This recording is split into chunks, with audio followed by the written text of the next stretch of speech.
ሰላም ጤና ይስጥልን እጅጉን የተወደዳችሁና የተከበራችሁ የአዲስ ስፖርት ቤተሰቦቻችን እንደምን አላችሁልን? ከእናንተው ከሆነው ከአዲስ ስፖርት የዩቲዩብ ቻናላችን አዳዲስ ስፖርታዊ ጉዳዮችን ልናካፍላችሁ መጥተናል። ለተከታዮቹ ደቂቃዎች ከእናንተ ጋር ስንቆይም የተለያዩ አዳዲስ ስፖርታዊ ጉዳዮችን በዛሬው የዕለተ ቅዳሜ የማለዳ ስፖርት የመረጃ ሰዓታችን ላይ በስፋት እናነሳለን። ትላንትና በኢትዮጵያ ፕሪሚየር ሊግ የተደረጉ ጨዋታዎች ያሉ የነሱን የጨዋታ ውጤቶችን ጠቁማችኋለን።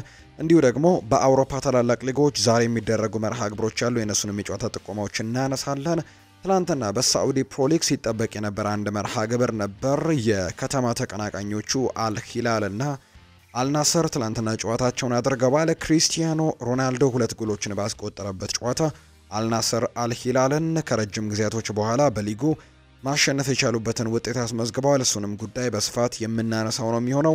ሌሎች ትልልቆቹን ክለቦች የተመለከቱ የዝውውር ጉዳዮችን እናነሳለን። እስከ ፕሮግራማችን ፍጻሜ አብራችሁኝ እንድትቆዩ በአክብሮት ጋብዛለሁ። ፉአድ ባሩ ፕሮግራሙን እየመራው ከእናንተ ጋር ቆይታን የማደርግ ይሆናል። ከመሸጋገሪያው በኋላ በቀጥታ ወደ ዛሬ ፕሮግራማችን የምናመራ ነው የሚሆነው። ከሀገር ውስጥ ጉዳዮቻችን የዛሬን ፕሮግራማችንን እንጀምር። በኢትዮጵያ ፕሪሚየር ሊግ 23ኛ ሳምንት መርሃ ግብር ባህር ዳር ከተማ ከስሁል ሽረ ጋር ያደረጉትን ጨዋታ 0-0 በሆናቸው ውጤት ትላንትና ማጠናቀቅ ችለዋል። ባህር ዳር ከተማ እንግዲህ አንድ ነጥብ ማግኘቱን ተከትሎ ነጥቡን 34 ማድረስ ችሏል። በዚህም ሶስተኛ ደረጃነቱን አስጠብቋል። ሌላኛው ስሁል ሽረ ነው። እንግዲህ ትላንትና ነጥብ ማግኘታቸውን ተከትሎ 16 ነጥብ ላይ ደርሰዋል። የደረጃ ሰንጠረዡ ላይም 17ኛ ደረጃ ላይ መቀመጥ የቻሉበትን አጋጣሚ ነው የተመለከትነው። ስሁል ሽረ ከሲዳማ ቡና፣ ባህር ዳር ደግሞ ከኢትዮጵያ ቡና በቀጣይ በ24ኛው ሳምንት ኢትዮጵያ ፕሪሚየር ሊግ የሚያደርጉት ጨዋታ ነው። ሌላኛው ምሽት ላይ በተደረገው ጨዋታ ኢትዮጵያ ቡና ወሳኝ ድል አሳክቷል። በኢትዮጵያ ፕሪሚየር ሊግ 23ኛ ሳምንት መርሃ ግብር ኢትዮጵያ ቡና ከመቻል ጋር ያደረጉትን ጨዋታ 1-0 በሆነ ውጤት ነው ማሸነፍ የቻሉት። የቡናማዎቹን የማሸነፊያ ግብ አንተነህ ተፈራ ከመረብ ጋር ማሳረፍ ችሏል። የቡናማዎቹ የፊት መስመር ተጫዋች አንተነህ ተፈራ 9ኛ የፕሪሚየር ሊግ ጎሉ ነው ማስቆጠር የቻለው። ቡናማዎቹ ያለፉትን 7 ጨዋታዎች እንዲሁ አልተሸነፉም። መቻል ያለፉትን 5 ጨዋታዎች ደግሞ ማሸነፍ አልቻለም። ኢትዮጵያ ቡና 36 ነጥቦችን ሰብስቦ ሁለተኛ ደረጃ ሲቀመጥ መቻል በ29 ነጥቦች 9ኛ ደረጃ ላይ የተቀመጠ ቡድን ያደርገዋል። እንዲሁም በቀጣይ መቻል ከመቀሌ ሰባ እንደርታ፣ ባህር ዳር ከተማና ኢትዮጵያ ቡና ደግሞ በቀጣይ በ24ኛው ሳምንት ጨዋታቸውን የሚያደርጉ ክለቦች ናቸው። ወደ ውጭ ሀገር ስፖርታዊ መረጃዎቻችን በቀጥታ እናምራ። ትላንትና የተደረጉ አንዳንድ ጨዋታዎችን እንመልከት። በሳዑዲ አረቢያ ፕሮ ሊግ ወይም በሳዑዲ አረቢያ ሊግ 26ኛ ሳምንት ጨዋታዎች ትላንትና ቀጥለው ተደርገዋል። ከተደረጉት ጨዋታዎች መካከል ግን እጅግ በርካቶች ሲጠብቁት የነበረው የሪያድ ደርቢ ጨዋታ ነው። አልናስርን ከአልሂላል ጋር ያገናኘው ጨዋታ በርካቶች በጉጉት ሲጠብቁት ነበር። ይህንን ጨዋታ አልናስር 3-1 በሆነ ውጤት ማሸነፍ የቻሉበትን አጋጣሚ ነው የተመለከት ነው። አልናስር 3-1 በሆነ ውጤት ሲያሸንፍ ልማደኛው ክሪስቲያኖ ሮናልዶ ትላንትናም 2 ግቦችን ከመረብ ጋር ማገናኘት ችሏል። አልሐሰን ደግሞ ቀሪውን 1 ጎል እንግዲህ ያስቆጠረ ተጫዋች ነው። ለአልሂላል አሊ ነው ጎሉን ማስቆጠር የቻለው። ፖርቱጋላዊው ተጫዋች የሆነው ክሪስቲያኖ ሮናልዶ በእግር ኳስ ሕይወቱ 931ኛ ጎሉን ነው ትላንትና ማስቆጠር የቻለው። እንግዲህ አሁንም ጎሎችን ማምረቱን እየቀጠለ ይገኛል። በዚህ ሲዝን እንኳን በ41 ጨዋታዎች 41ኛ የግብ አስተዋጽኦን ነው ማድረግ የቻለው። እጅግ አስደናቂ ቁጥራዊ መረጃዎችን በዚህ እድሜው እያስመዘገበ ይገኛል። ትላንትናም 2 ጎሎችን አስቆጥሯል። 931ኛ ኬሪየር ጎሉ ነው እንግዲህ በአጠቃላይ ተቆጠረው። እንግዲህ 1000 ጎሎች ለመሙላት 69 ያክል ጎሎች ብቻ ይቀሩታል። ሮናልዶ በውድድር ዓመቱ 21ኛ የሳዑዲ አረቢያ ሊግ ግቡን ነው ትላንትና ማስቆጠር የቻለው። እንግዲህ በኮከብ ግባግቢነቱንም በስፋት እየመራ ይገኛል። 21 ግብን ያስቆጠረው። ተከታዩ ደግሞ አብድራዛቅ ሐምደላህ ነው። እሱ ደግሞ 17 ግቦችን ነው ማስቆጠር የቻለው። ከማርኮስ ሊዮናርዶ እኩል 17 ግቦችን አስቆጥረዋል። በ4 ግቦች ዝቅ ብለው ነው ሮናልዶን እየተከተሉ የሚገኙትና አሁንም በአስደናቂነቱ ቀጥለዋል። አልሂላሎች አሁን ላይ 57 ነጥብ አላቸው፣ ሁለተኛ ደረጃ ላይ ተቀምጠዋል። በአንጻሩ አልናስር በ54 ነጥብ ሶስተኛ ደረጃ ላይ የተቀመጠ ቡድን ነው። በቀጣይ አልሂላል ከአልኢቲፋቅ ጋር ነው ጨዋታውን የሚያደርገው። አልናስር በአንጻሩ ከአልሪያድ ጋር ጨዋታውን ያደርጋል። አሁንም የማሸነፍ እድሉ አለን ብለዋል ክሪስቲያኖ ሮናልዶ። በሪያድ ደርቢ አልናስር አሸናፊ ያደረጉ 2 ግቦችን ያስቆጠረው ሮናልዶ በድሉ መደሰቱን ነው ከጨዋታው በኋላ የተናገረው። ለድሉ አስተዋጽኦ በማድረግ ደስተኛ ነኝ ያለው ሮናልዶ፣ ነገር ግን ዋናው ነገር ክለቡ ጥሩ መንቀሳቀሱ ነው ሲልም ይናገራል። አሁንም በሊጉና በኤዥያን ቻምፒየንስ ሊግ እድሉ አለን፣ በእድላችን ማመን አለብን፣ እስከ መጨረሻው እንጫወታለን ሲል ነው ሮናልዶ የተናገረው። በጨዋታው ክሪስቲያኖ ሮናልዶ የጨዋታው ኮከብ በመባልም እንዲሁ መመረጥ ችሏል። 2025 ከገባም 9ኛ የጨዋታው ኮከብ ሽልማቱን ነው ትናንትና መረከብም እንዲሁ የቻለው። በትናንትናው ጨዋታ በአጠቃላይ 931ኛ ጎሉን ማስቆጠር ችሏል። ለ15 የውድድር ዘመናት 20ና ከዛ በላይ የሊግ ጎሎችን በማስቆጠርም የመጀመሪያው ተጫዋች የሆነበትን ሪከርድ ነው ትናንትና ያስመዘገበው። በሳዑዲ ሊግ 70 ጎሎችን ማስቆጠር ችሏል። አልሂላልን እንግዲህ በሊግ ጨዋታ ለመጀመሪያ ጊዜ ማሸነፍ ችሏል። በ21 ጎሎች የዚህ ውድድር ዓመት የሳዑዲ ፕሮ ሊግ ኮከብ ግባግቢነትን እየመራ ነው። ያለ ፔናልቲ ብዙ ግቦችን በማስቆጠር ሶስተኛው ተጫዋች ነው። ብዙ ፔናልቲ ያስቆጠረ ተጫዋች ነው። ለክለቡ ብዙ ነጥብ እንግዲህ ያስገኘም ተጫዋች ነው። ብዙ የጨዋታው ኮከብ የተባለም ተጫዋች ነው ክሪስቲያኖ ሮናልዶ። እነዚህን ሁሉ ቁጥሮች በትናንትናው ጨዋታ ብቻ ያስመዘገባቸው ሪከርዶች ናቸው። በጀርመን ቡንደስሊጋም ትናንትና የተደረገ መርሃ ግብር አለ። ባየር ሚኒክ መሪነቱን አጠናክሯል። በዚህ ሳምንት አጋማሽ እንግዲህ የቻምፒየንስ ሊግ ጨዋታዎች ስላሉ በተለይ ከእንግሊዝ ፕሪሚየር ሊግ ውጭ ያሉ ሌሎች እንግዲህ ሊጎች ላይ የሚጫወቱ ክለቦች የቻምፒየንስ ሊግ ጨዋታ ሲኖርባቸው ቀደም ብለው ጨዋታዎችን እንደሚያደርጉ ይታወቃልና ባየር ሚኒክም መሪነቱን ያጠናከረበትን ውጤት ነው ትናንትና ማስመዝገብ የቻለው። በጀርመን ቡንደስሊጋ 28ኛ ሳምንት መርሃ ግብር ባየር ሚኒክ ከኦግስቡርግ ጋር ያደረገውን ጨዋታ 3-1 በሆነ ውጤት ነው ማሸነፍ የቻለው። የባየር ሚኒክን የማሸነፊያ ግቦች ሃሪ ኬን፣ ጀማል ሙሲየላና ማሲማ በራሱ መረብ ላይም ያስቆጠሩ ተጫዋቾች ናቸው።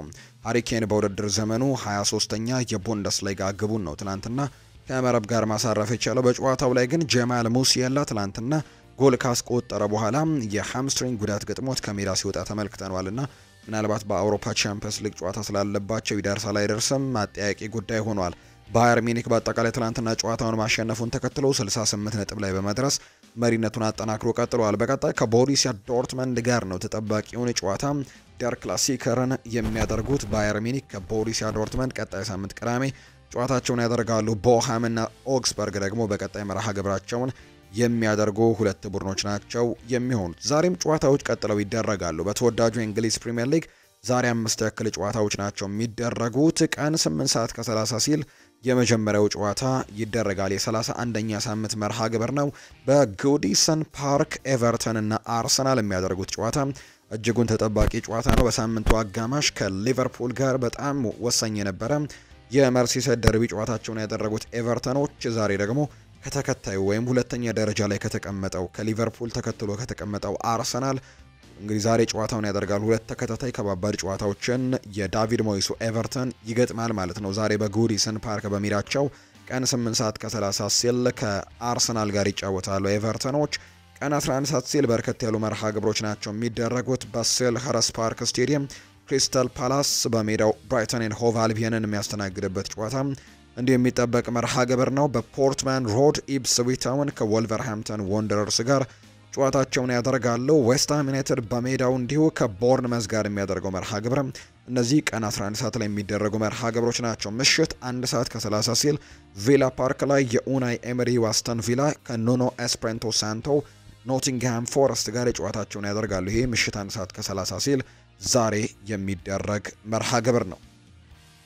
በፍሬንች ሊግ ዛሬም የሚደረጉ መርሃ ግብሮች ያለው ፓሪስ ሳን ዠርሜን በሜዳው ፓርክ ደስ ፕሪንሰስ ምሽት 12 ሰዓት ሲል ከአንጀርስ ጋር ጨዋታውን ያደርጋል። ምሽት 2 ሰዓት ላይ ብሬስትና ሞናኮ የሚያደርጉት መርሃ ግብር ዛሬ የሚጠበቅ ነው። እንዲህ ምሽት 4 ሰዓት ከ5 ሲል ደግሞ ኦሎምፒክ ሊዮን ከሊል ጋር የሚያደርጉት መርሃ ግብር ዛሬ በፍሬንች ሊግ የሚደረጉ መርሃ ግብሮች ናቸው። በጀርመን ቡንደስሊጋም ጨዋታዎች ቀጥለው ይደረጋሉ። አረብ ላይፕዚግ ከሆፋይኒየም፣ ሄዲንሃም ከባየር ሌቨርኩዘን፣ ፍራይበርግ ከቦሩሲያ ዶርትመንድ፣ ማይንዝ ከሆልስቲን እንዲሁ ደግሞ ቦሃም ከስቱትጋርት እና ቨርደር ብሬመን ከአይንትራክ ፍራንክፈርት ጋር የሚያደርጓቸው መርሃ ግብሮች ይጠበቃሉ።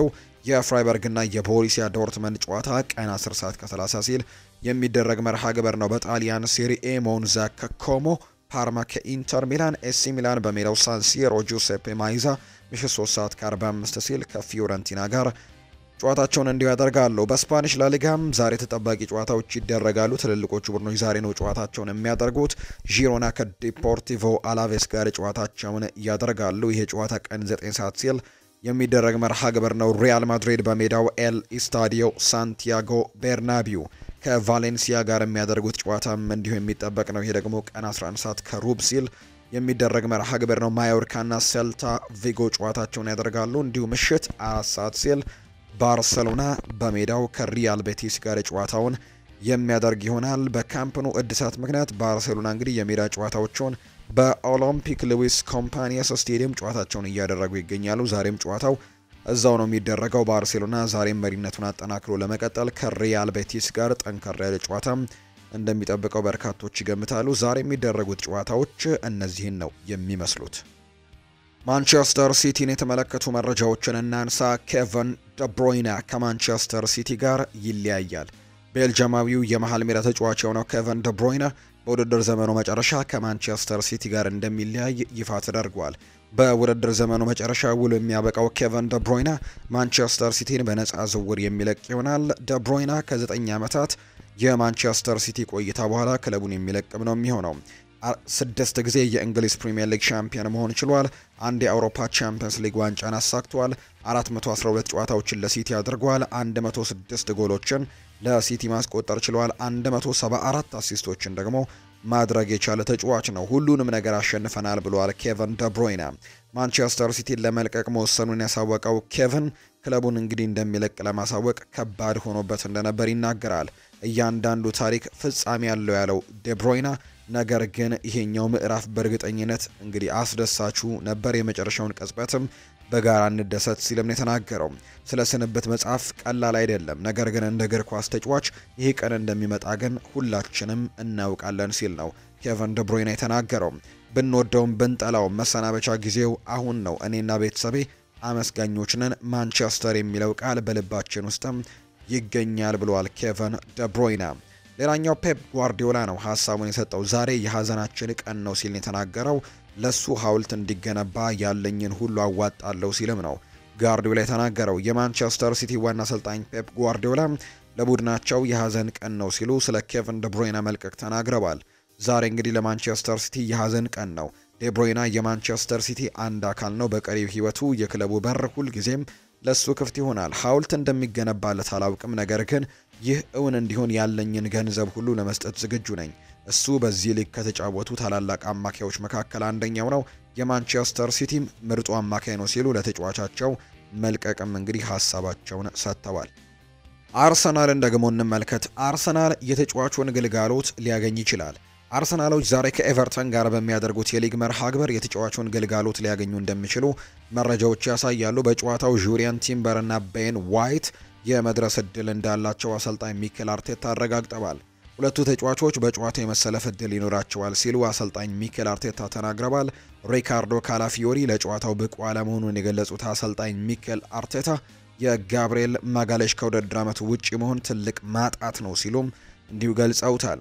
ሌላኛው ያነሱት ነጥብ እንግዲህ ዛሬ ማሸነፍ ለማድሪዱ ጨዋታ መዘጋጀት ነው ሲሉ የተናገሩት አሰልጣኝ ሚኬል አርቴታ ቡድናቸው ዛሬ ኤቨርተንን ካሸነፈ ለሪያል ማድሪዱ ጨዋታ ትልቅ መነሳሳትም እንደሚፈጥርላቸው ይናገራሉ። ለሪያል ማድሪድ ጨዋታ ለመዘጋጀት ምርጡ መንገድ ኤቨርተንን ማሸነፍ ነው ሲሉ አሰልጣኝ ሚኬል አርቴታ ተናግረዋል።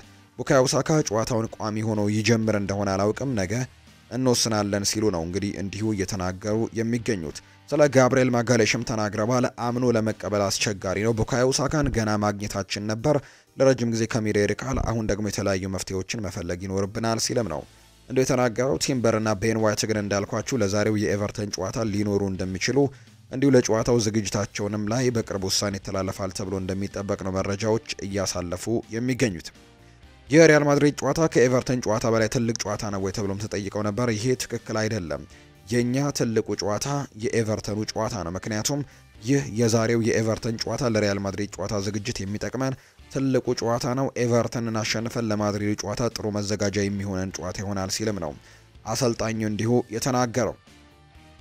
አርሰናል ከአሌክዛንደር ኢሳክ ዝውውር ራሳቸውን አግልለዋል የሚሉ መረጃዎች እየወጡ ነው። አርሰናል ሌሎች አማራጮች ላይ ትኩረታቸውን ያደረጉ ሲሆን ቪክተር ዮከርሽ ዋነኛ ኢላማቸው ይሆናል ተብሎ እንደሚጠበቅ አሁን ላይ መረጃዎቹ በስፋት እያሳዩት ይገኛሉ። ሚኬል ሜሪኖ የአርሰናል የፊት መስመርን መምራት ከጀመረበት ከፌብሩዋሪ 15 ጀምሮ እስካሁን ወደ ጎል የሚመታቸው ኳሶች ወደ ጎልነት የመቀየር ረገድ በፕሪሚየር ሊጉ ከሚገኙ ተጫዋቾች ቀዳሚ ተጫዋች እንግዲህ ሆኗል። ሚኬል ሜሪኖ ነው በአንደኝነት የተቀመጠው። ሚኬል ሜሪኖ ወደ ጎል የሚመታቸው ኳሶች 36.4 በመቶ ወደ ጎልነት በመቀየር በሊጉ ቀዳሚ መሆኑን እንግዲህ ተመልክተናል። እንግዲህ ተጫዋች አርሰናሎች አጥቂ ባጡ ሰዓት እንግዲህ መጥቶ በዛ ቦታ ላይ ጥሩ ነገሮችን ማድረግ እየቻለ ይገኛል። ጎሎችንም በተደጋጋሚ እያስቆጠረ ነው የሚገኘው። 300 ሚሊዮን ፓውንድ ግን ለተጫዋቾች ዝውውር እንደተፈቀደ እየተነገረ ይገኛል። አንድሪያ ቤርታ በክረምት የተጫዋቾች የዝውውር መስኮት በጣም በትልቁ ሊንቀሳቀሱ እንደሚችሉ ይታመናል። አንድሪያ ቤርታ በቀጣይ ዓመት በአርሰናል ትክክለኛ የዋንጫ አሸናፊ ቡድን ለማድረግም አዲስ ወርልድ ክላስ የሆኑ ተጫዋቾችን ለማስፈረም በአርሰናል ባለሀብቶችና በአርሰናል ቦርድም የ300 ሚሊዮን ፓውንድ የዝውውር በጀት ተፈቅዶለታል የሚሉ መረጃዎች እየወጡ ነው። ዛሬ በወጡ ዘገባዎች አርሰናል በቀጣይ ዓመት ክለቡን የዋንጫ ባለክብር ለማድረግም በክረምቱ ዝውውር 300 ሚሊዮን ፓውንድ የዝውውር ገንዘብ የአርሰናል ቦርድና የአርሰናል ባለሀብቶች የዝውውር ገንዘቡን አጽድቀውታል። ይህም ዝውውር ገንዘብ አርሰናልን ለማጠናከር ለሰባት አዳዲስ ተጫዋቾችን ለማዘዋወርም የተመደበ ሲሆን በዚህ የዝውውር ገንዘብ ግብ ጠባቂ፣ ግራ ተከላካይ፣ የተከላካይ አማካይ፣ የግራ ክንፍ አጥቂ እንዲሁ ደግሞ አጥቂና ለቡካዮ ሳካም ትክክለኛ ተጠባባቂ ተጫዋችም ወደ ኤምሬትስ በአዲሱ ስፖርቲንግ ዳይሬክተር አንድሪያ ቤርታ ሊፈጸሙ የሚችሉ ዝውውሮች እንደሆኑ ጊቭ ሚ ስፖርት አስነብቧል። ሌላኛው ጋዜጠኛ እንግዲህ ሲናገር ደግሞ አንድሪያ ቤርታ አሁን ላይ ክለቡን ለማጠናከር ከወዲሁ በአርሰናል የዝውውር ፍላጎት ውስጥ የሚገኙ ተጫዋቾች ወኪሎችን ማነጋገር ጀምሯል በማለትም ዘግቧል። ጋዜጠኛው ቀጥሎ አንድሪያ ቤርታ እንግዲህ ወደ አርሰናል የሚያዘዋውራቸው ተጫዋቾች ክለቡ ላይ ቀጥተኛ ተጽዕኖን መፍጠር የሚችሉና ትልቅ አቅም ያላቸው ተጫዋቾችን ለማዘዋወር ከወዲሁ አመርቂ ስራንም መስራት መጀመሩን ነው ዘገባዎች የሚያሳዩት። አንድሪያ ቤርታ ዝውውሮችን በመጨረስ የታወቁና በዝውውር ላይ ጠንካራ ፈጣን አስተሳሰብ ያለው የሚያዘዋውራቸው ተጫዋቾች ደግሞ ጥሩ ችሎታ ያላቸው ክለቡ ላይም እንደመጡ ቀጥተኛ ተጽዕኖን መፍጠር የሚያስችል አቅም ያላቸው ተጫዋቾችን ፊርማ ለማጠናቀቅም ብልህ ነው በማለት በርካቶች ይገልጹታል። ለተጫዋቾች ዝውውር በተመደበው 300 ሚሊዮን ፓውንድ በጀትም አንድሪያ ቤርታ በቀጣይ ዓመት አርሰናልን ወደ ዋንጫው መንገድ ያደርሳሉ የተባሉትን ሰባት አዳዲስ ተጫዋቾችን ለማምጣት ይሞክራል ተብሏል። እነዚህም እንግዲህ አብዛኞቹ እየገመቱ የሚገኙት ዮሃን ጋርሲያን ከኢስፓኞል፣ ጆሪየል ሃቶን ከአያክስ አምስተርዳም፣ ማርቲን ዙቤሜንዲን ከሪያል ሶሴዳድ፣ ኒኮ ዊሊያምስን ከአትሌቲክ ቤልባው፣ ቤንጃሚን ሼስኮን ከአረቢ ላይፕዚግ፣ ማቲያስ ኩኛህን ከወልቭስ እና ያሲን ኑሪን ከብራይተን ሊያመጡ እንደሚችሉ በርካቶች እየገመቱ ይገኛሉ። እነዚህ እንግዲህ ተመጣጣኝ ዋጋ ያላቸው ተጫዋቾች ናቸው። እነዚህን በማምጣት ቡድኑን እንግዲህ ለማጠናከር ሙከራዎችን ያደርጋሉ ተብሎ ይጠበቃል። ዝውውሩ የመጀመሪያ ደረጃ ላይ ቢገኝም ኒኮ ዊሊያምስ ከምንጊዜም በበለጠ ወደ አርሰናል ለመሄድ ፍቃደኛ ነው ይለናል አንድ የአርሰናል የመረጃ ምንጭ። ሚኬል አርቴታ ኒኮ ዊሊያምስ ላይ ያለው ትልቅ ፍላጎት እንግዲህ ሁሉም የሚያውቀው ነው። እንዲሁም በአርሰናል ውሳኔም በሚወሰኑት ኃላፊዎች ጭምር ኒኮ ዊሊያምስ የሱፐርስታር ብቃት ያለው ተጫዋች ተደርጎ ነው የሚቆጠረው። አንድሪያ ቤርታ ከኒኮ ዊሊያምስ ወኪል ጋርም ንግግር አድርገዋል። በዚህ ንግግርም ለኒኮ ዊሊያምስ ወኪል እንግዲህ ፍሌክስ ታይታን በደሞዝና በቦነስ ጉዳዮች ላይ ሲነጋገርም ጥሩ ማበረታቻዎችን እንዳገኘ ነው ለማወቅ የተቻለው። ኒኮ ዊሊያምስ ከምንጊዜውም በላይ ወይም ከመቼውም ጊዜ በላይ አርሰናልን ለመቀላቀል ፈቃደኛ እንደሆነ ጭምር መረጃዎች ይጠቁማሉ። የኒኮ ዊሊያምስ ዝውውር ከባድ የሚያደርገው የ50 ሚሊዮን ፓውንድ የውል ማፍረሻውን በአንድ ጊዜ መክፈል ግዴታ መሆኑን ተከትሎ ነው። ይህ እንግዲህ ትንሽ ከበድ ሊያደርገው ይችል ይሆናል እንጂ ተጫዋቹ በጣም ጥሩ ብቃት እንዳለው ግን በርካቶች እየመሰከሩ ነው የሚገኙት። ዳቪድ ሞይስ የአርሰናል ደጋፊዎች ዴክላን ራይስ ለነሱ በመልቀቁ 50 ሚሊዮን ፓውንድ ሊከፍሉኝ ይገባል በማለት ተናግሯል። አንዳንድ ጊዜ ክሬዲቱ ለኔ ይገባል ብለህ ምስጋና መቀበል ትፈልጋለህ። ነገር ግን ሚኬል አርቴታ ከዴክላን ራይስ ጋር ጥሩ ስራን ሰርቷል። ዴክላን ራይስ የዝውውር ዋጋው 150 ሚሊዮን ፓውንድ ለዝውውሩ የሚገባው ተጫዋች እንደነበር ስናገር በዚህ ንግግር ትችት ይደርስብኝ ነበር። ነገር ግን ዴክላን ራይስ ለክለቡ እየሰጠ በሚገኘው ግልጋሎት ምን ያክል አርሰናል ደጋፊዎች እንደተደሰቱ ይታወቃል። በሱ ብቃትም የአርሰናል ደጋፊዎችን ደስታ ሳይ አሁንም በትክክል 50 ሚሊዮን ፓውንድ ለነሱ ጋርም እንዳለኝ አረጋግጣለሁ። ምክንያቱም እሱን ያገኙት በ10 ሚሊዮን ፓውንድ እንግዲህ በዝቅ ባለ ገንዘብ ነው። እንግዲህ በዚህ ገንዘብ ነው ይህንን ተጫዋች ያገኙትና ለኔ 50 ሚሊዮን ፓውንድ ይገባኛል፣ ሊከፍሉኝ ይገባኝ ነበር ሲልም ነው እንዲሁ የተናገረው ዳቪድ ሞይስ። ማንቸስተር ዩናይትድን ደግሞ የተመለከቱ መረጃዎችን እናንሳ። ሲቲን ማሸነፍ እንፈልጋለን ብለዋል አሰልጣኝ ሩበን አሞሪም። የማንቸስተር ዩናይትድ ዋና አሰልጣኝ ሩበን አሞሪም ከእሁዱ የማንቹሪያን ደርቢ ጨዋታ በፊት አስተያየታቸውን ሰጥተዋል። ማንቸስተር ሲቲን ማሸነፍ እንፈልጋለን፣ የፕሪሚየር ሊግ ደረጃችንንም ማሻሻል እንፈልጋለን ሲል የተናገረው ከሁሉም በላይ ጨዋታዎችን ማሸነፍ አለብን፣ ሙሉ ትኩረታችን በእሁዱ የማንቸስተር ሲቲ ጨዋታ ላይ ነው ሲልም የተናገረው። ትኩረት የሚደረገው ከማንቸስተር ሲቲ ይልቅ የራሴ ችግር ላይ ነው፣ ከኛ ከነሱ የበለጠ ችግር አለብን ሲልም የተናገረው። ኬቨን ደብሮይና ከፕሪሚየር ሊጉ ምርጥ አማካዮች አንደኛው ነው ሲልም ተናግሯል። ጋርናቾ እንደ ሌሎች ተጫዋቾች ጥሩ ነገርን እየሰራ ነው፣ አጨራረስ ላይ መሻሻል አለበት፣ ጎሎችን በቀላሉ የሚያስቆጥረው ብሩኖ ፈርናንዴዝ ብቻ ነው። ብዙ ጊዜ ያስፈልገናል የሚል አይነት አሰልጣኝ መሆን አልፈልግም፣ ወይም ደግሞ ያስፈልገኛል የሚል አይነት አሰልጣኝ መሆን አልፈልግም፣ እንደዛ አይነት አሰልጣኝም አይደለውም ሲልም ይናገራል። ሜሰን ማውንት በቋሚነት መጫወት ይችላል፣ ነገር ግን እኔ አሁንም እንግዲህ መጠበቅ አለብን ሲሉ ነው አሰልጣኝ ሩበን አሞሪም የተናገረው። ዩናይትድ ተጫዋቹን ወደ ሜዳ መልሶ ያገኛል ተብሏል። የማንቸስተር ዩናይትዱ የመሃል ሜዳ ተጫዋች የሆነው ኮቢ ማይኖ በማንቸስተር ሲቲ ጨዋታ ወደ ሜዳ እንደሚመለስ አሰልጣኝ ሩበን አሞሪም ተናግረዋል። ኮቢ ማይኖ ወደ ሜዳ ይመለሳል፣ ነገር ግን በቋሚነት ጨዋታውን አይጀምርም ሲሉ አሰልጣኝ ሩበን አሞሪም አረጋግጠዋል። በሌላ በኩል ማታያስ ደሊት በኖቲንግሃም ፎረስት ጨዋታ ባጋጠመው ጉዳት ምክንያት ለማንቸስተር ሲቲው ጨዋታ መድረሱ አጠራጣሪ መሆኑን የተናገረው ፋብሪዚዮ ሮማኖ ስሙ ከማንቸስተር ዩናይትድ እና ከሌሎች የእንግሊዝ ክለቦች ጋር ስለተያያዘው ራያን ቸርኪ ሀሳቡን ሰጥቷል። ቸርኪ ቀጥተኛ ያልሆነ የውል ማፍረሻ አለው። ስምምነቱ እንዲሳካ ሊዮኖች ማሟላት ያለባቸው አንዳንድ ቅድመ ሁኔታዎችም አሉ ሲልም ጭምር ነው እንዲሁ የተናገረው።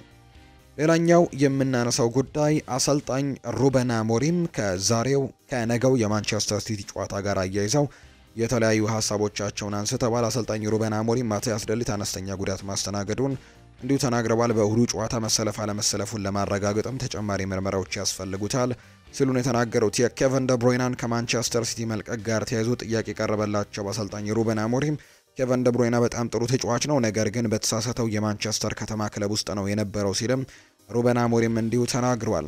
ኬቨን ደብሮይና ከሊጉ የምንጊዜም ምርጥ አማካዮች ውስጥ ተጠቃሹ ነው፣ ሁልጊዜም ጥሎት ይሄዳል። ይሄ ደግሞ የተፈጥሮ አንድ ህግ ነው።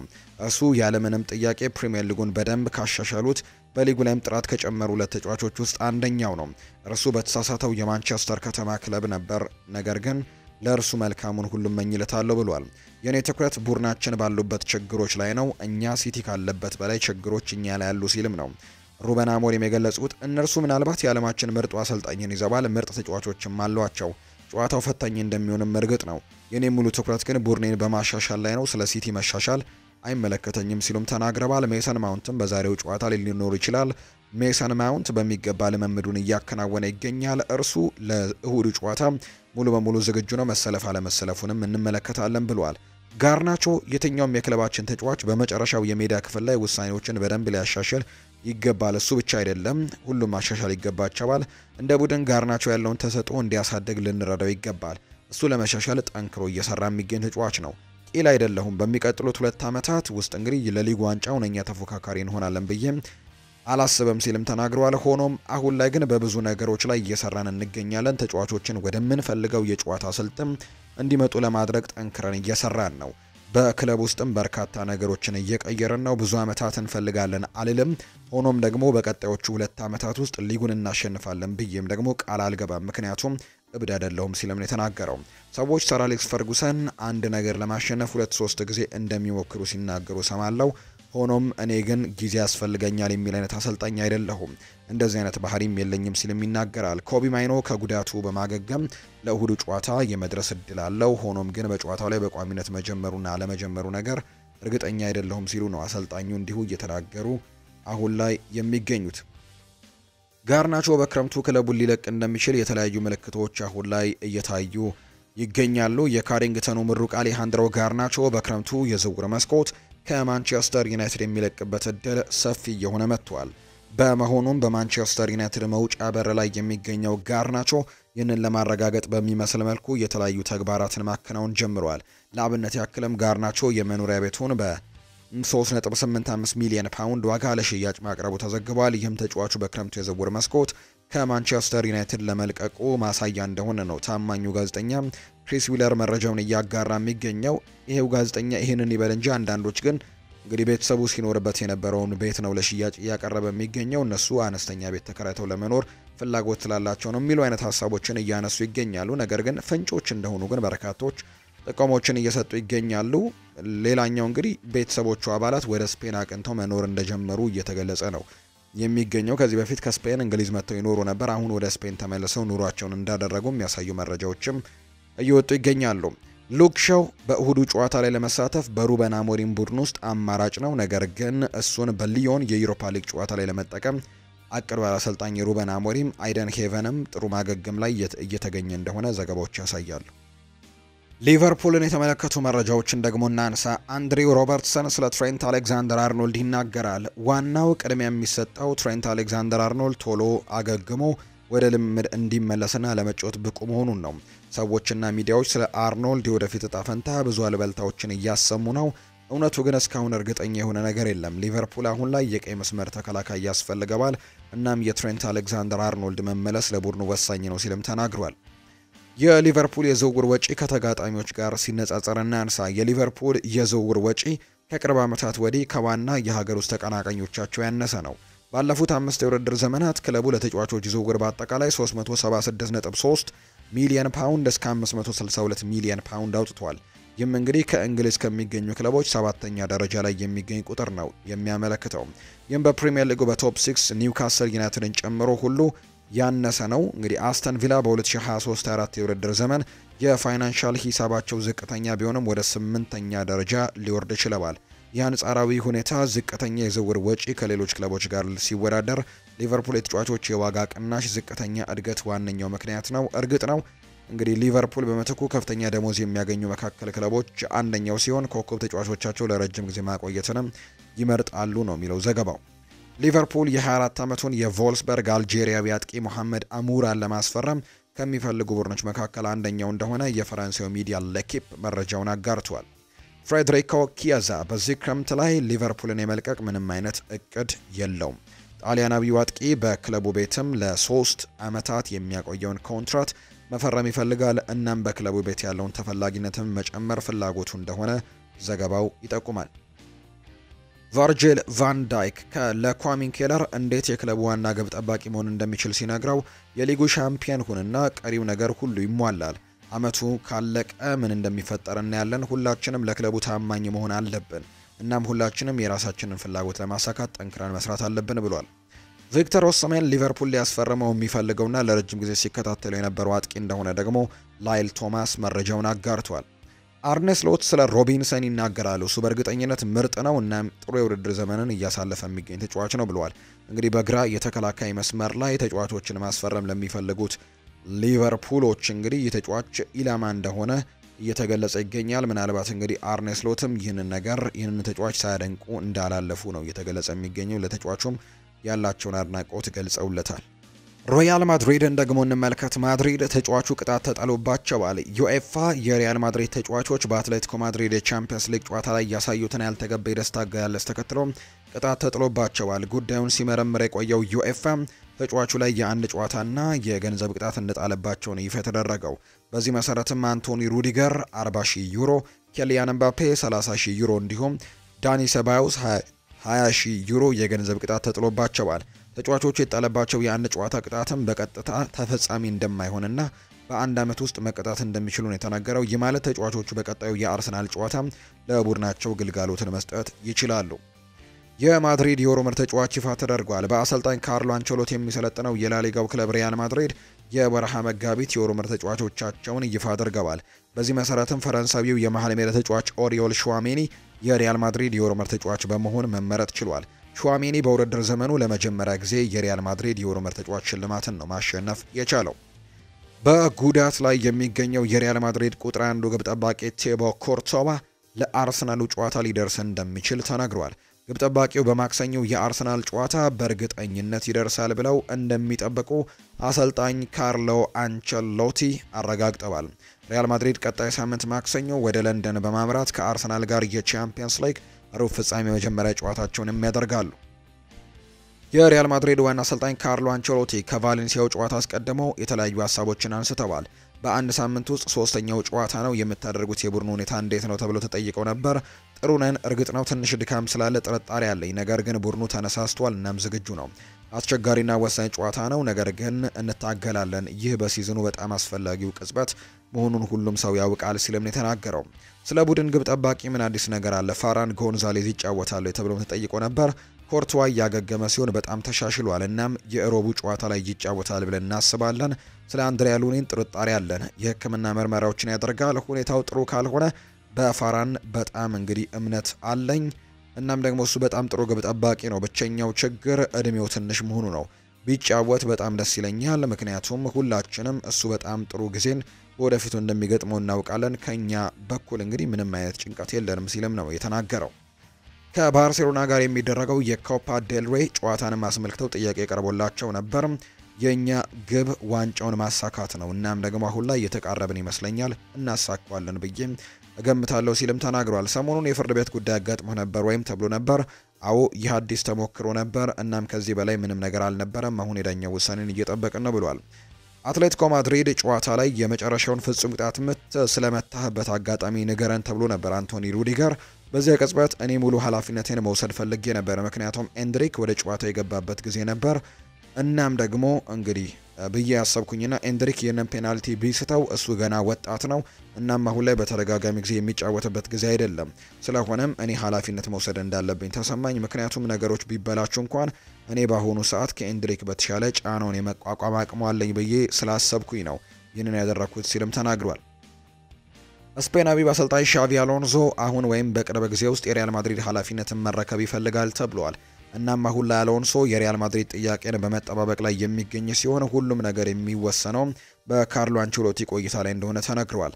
በሌላ በኩል አሰልጣኝ ካርሎ አንቸሎቲ በዘንድሮው የውድድር ዓመት መጨረሻ ላይ ትልቅ ዋንጫ አንስተው ማጠናቀቅ የሚችሉ ከሆነ ሪያል ማድሪድ አሰልጣኙን የማሰናበት እቅድ አይኖረውም የተባለ ሲሆን፣ በሌላ በኩል በሪያል ማድሪድ አስተዳደር ውስጥ ያሉ አንዳንድ ከፍተኛ ባለስልጣናት አሰልጣኝ ሻቪ አሎንሶ በሚቀጥለው የውድድር ዓመት የክለቡ አሰልጣኝ እንዲሆን ፍላጎት አላቸው ነው እየተባለ የሚገኘው። ሬሌቮ ነው ይህንን መረጃ ያጋራው። ዳኒ ሰባዮስ ከሪያል ማድሪድ ጋር በትላንትናው ዕለት ወደ ቡድን ልምምድ የተመለሰ ሲሆን በቀጣይ ከአርሰናል ጋር በሚደረገው የቻምፒየንስ ሊግ ጨዋታ እንደሚጫወት ይጠበቃል ብሎናል ፋብሪዚዮ ሮማኖ በዘገባው።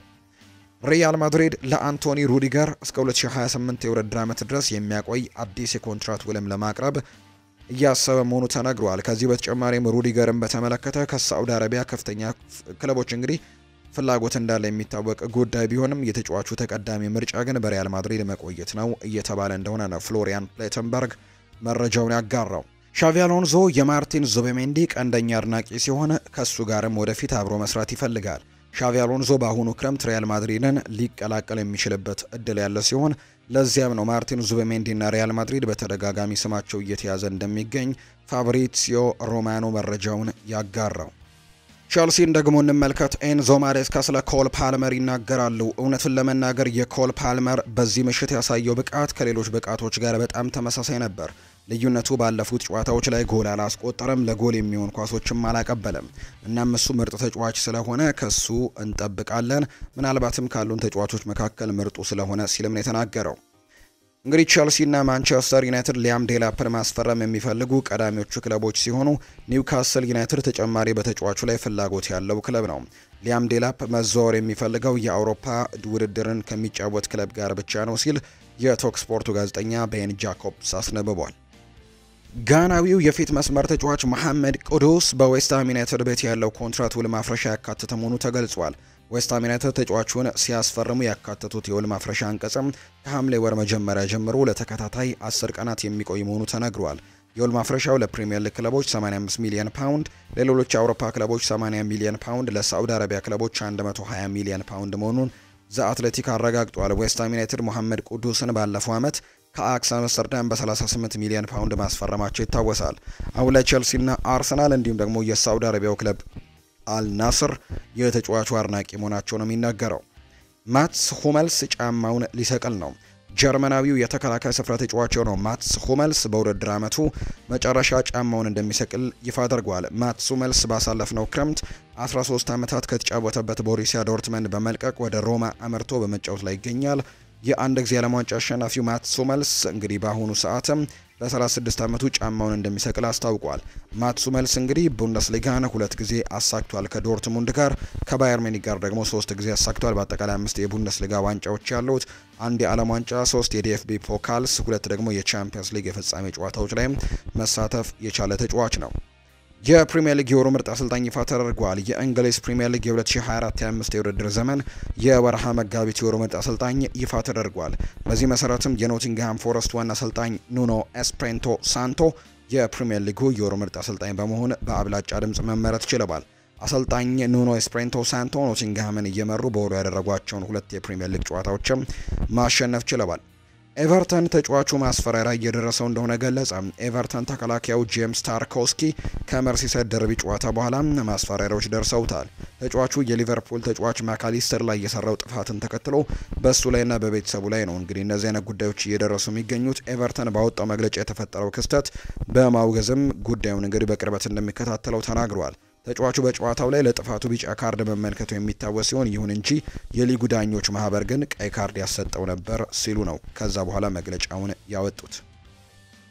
የተወደዳችሁና የተከበራችሁ ቤተሰቦቻችን ለዛሬ ያዝንላችሁ አዳዲስ ስፖርታዊ መረጃዎቻችን እነዚህን ይመስላሉ። ስላደመጣችሁን፣ ስለተከታተላችሁን፣ ስለምጽፉልን እጅጉን ከልብ አድርገን እናመሰግናለን። ቪዲዮአችንን ላይክ፣ ቻናላችንን ሰብስክራይብ እያደረጋችሁ ቆይታችሁን ከኛ ጋር ያደረጋችሁ በሙሉ እጅጉን ላቅ ያለ ምስጋኔን ለእናንተ ማቅረብ ወዳለሁ። ፏድ ባህሩ ፕሮግራሙን እየመራው ከእናንተ ጋር ቆይታን አድርጌያለሁ። በነገው ጠዋት በሚኖረው የስፖርት የመረጃ ሰዓታችን ሌሎች አዳዲስ ስፖርታዊ መረጃዎችን አካተን ደግሞ በስፋት የምንገናኝ ይሆናል። መልካም ጊዜ መልካም ቀን እንዲሆንላችሁም በአክብሮት ተመኘው።